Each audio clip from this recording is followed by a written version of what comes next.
McDermott back to pick it up. McDermott all kinds of time. He's after it. Gives it off to Valentine.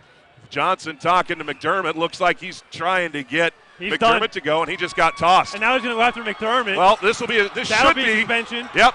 Thank you, Mr. Johnson. Appreciate it. Now Pachiro will jump in.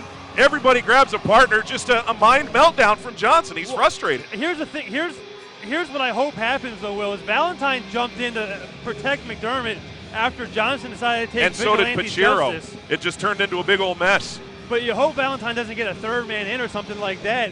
What no one saw, and I saw it right here in front of me, and since Johnson's been tossed, I don't have a problem saying it.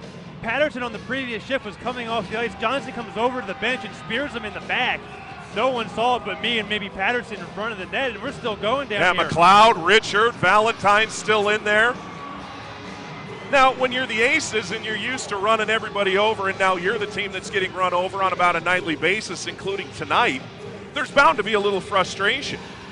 But Justin Johnson there, he tries to square off with Eamonn McDermott, of all people.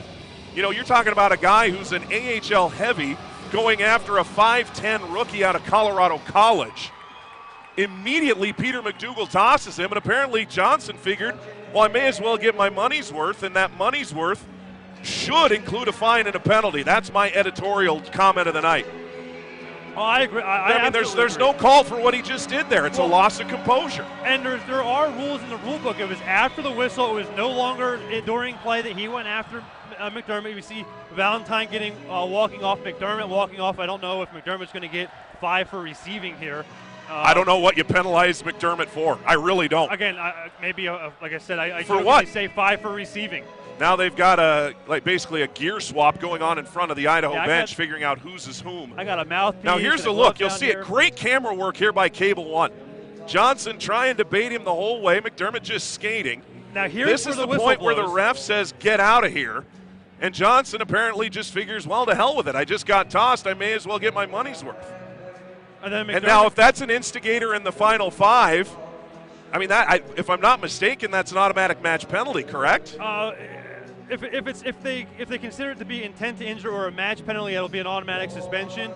It's late enough where you can make the argument for sure. That's also going to be his third, assuming there's a misconduct. That'll be his third misconduct. They actually have, from the first period, his instigation penalty was assessed to the wrong player on the sheet. They'll have to look at that after the game. Yeah.